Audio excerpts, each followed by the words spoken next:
दोनों फ़िल्मों ने कोशिश की, ऐसा नहीं कि नहीं की बट हम हमारी एक ही इश्यू आ रही थी कि वो दिवाली का थीम था।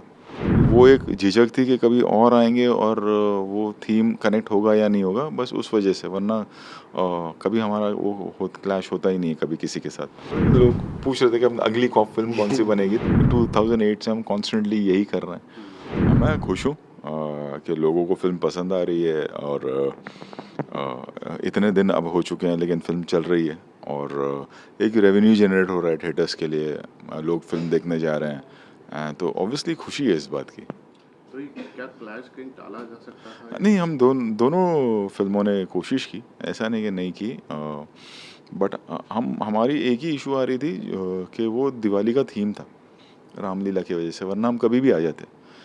खाली वो एक झिझक थी कि कभी और आएँगे और वो थीम कनेक्ट होगा या नहीं होगा, बस उस वजह से, वरना कभी हमारा वो हो क्लैश होता ही नहीं है कभी किसी के साथ। दूसरी बात अगर लेकिन आज देखें तो दोनों फ़िल्मों ने हफ़्ते भर के बाद 300 करोड़ से ज़्यादा का रेवेन्यू जनरेट किया है, जो एक मतलब जो रेयर है कि 2 फ़िल्में आएँ और दोनों चलती रहें और इतना रेवेन्यू एक हफ़्ते में जनरेट हो।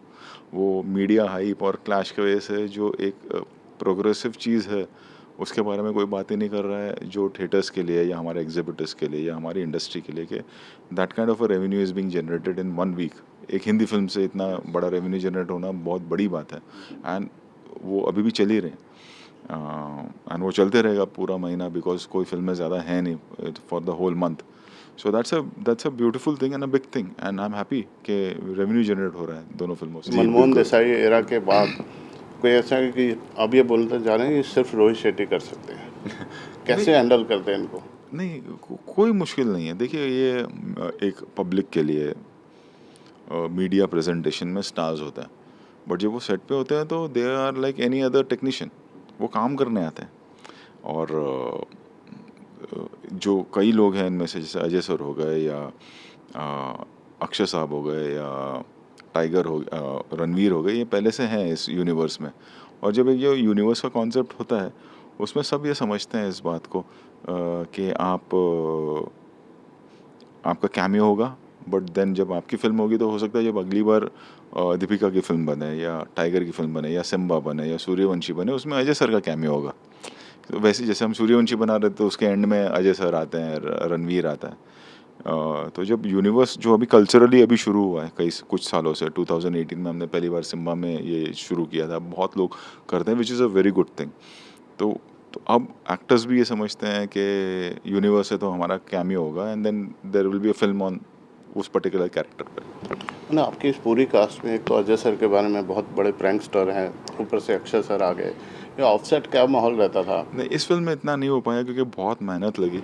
आप भी कम नहीं है सर। जी, नहीं, लेकिन ये बहुत ही फिल्म क्योंकि ये फिल्म का स्केल बहुत ज़्यादा बड़ा था और मतलब हमारे लिए 24 घंटे भी कम पड़ रहे थे। अगर आप फिल्म का क्लाइमैक्स देखें वो 30-32 दिन तक शूट हुआ है और तो इस तरह का ज़्यादा मस्ती ज़्यादा आपस में जो इन लोग बैठ के करते थे वो ठीक है बट इस तरह का इतना वक्त नहीं मिला ये सब करने इस फिल्म में। फिर भी कोई ऐसा नहीं, इंसिडेंट इस जो फिल्म में यादगार ऐसा रहा कुछ है, ऐसा नहीं, कुछ शेयर करते ऐसा हैं? कुछ नहीं। वैसे सर अर्जुन को लेके बहुत बातें हो रही थी शुरू में। ऐसा कहा जा रहा था कि ये रॉन्ग कास्टिंग हो गई है, ये 5 लोगों को मारने के लिए एक अर्जुन कपूर। मगर फिल्म के रिजल्ट ने बहुत लोगों को गलत प्रूव किया। नहीं, गलत नहीं कहूँगा कि देखा मैंने, हम पहले आप हमें ट्रोल कर रहे थे, अब आप अर्जुन की तारीफ़ कर रहे हैं, तो मैं गलत नहीं कहूँगा।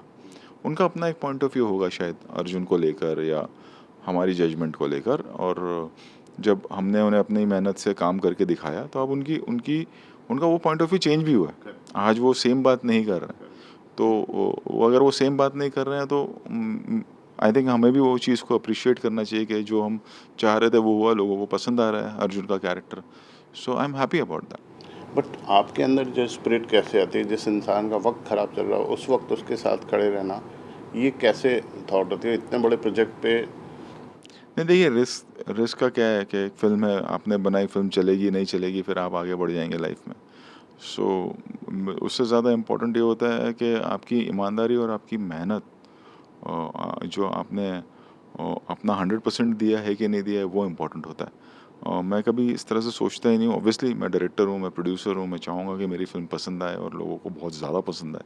बट उससे ज़्यादा इम्पोर्टेंट होता है कि मेरे लिए कि हमने ऑनेस्टली मेहनत की है या नहीं, वो इम्पोर्टेंट होता है। अर्जुन ने उतनी ऑनेस्टली मेहनत की है या नहीं, या हम सब ने मिलकर अर्जुन पहली बार हमारे साथ काम कर रहा है तो उसने अपना 100% दिया, हमने हमारा 100% दिया और हमने फिर किस्मत और ऑडियंस पे छोड़ दिया और उन्होंने उसे पसंद किया। और सर जिस तरह से आपने कॉप यूनिवर्स स्टैब्लिश किया, मैं अभी आपके बाहर सिक्योरिटी वालों से बात कर रहा था, बोले साहब बोलते हैं सपने में भी पुलिस का यूनिफॉर्म दिखाई देता कि ये कितना हद तक से आपके बॉडी लैंग्वेज, आप खुद भी एक पुलिस वाले की तरह रहते जब चलते बात करते, तो कितना इस फिल्म का असर आपके पर्सनल। नहीं, फ़िल्म का असर नहीं, वो एक मैं इसलिए बोल रहा था कि लोग पूछ रहे थे कि अब अगली कॉप फ़िल्म कौन-सी बनेगी, तो मैंने उस पॉइंट ऑफ व्यू से कहा कि अभी मुझे थोड़ा-सा ब्रेक देना होगा कि 2008 से हम कॉन्स्टेंटली यही कर रहे हैं। तो थोड़ा-सा ब्रेक देके मैं करना चाहूँगा कॉप यूनिवर्स वापस से।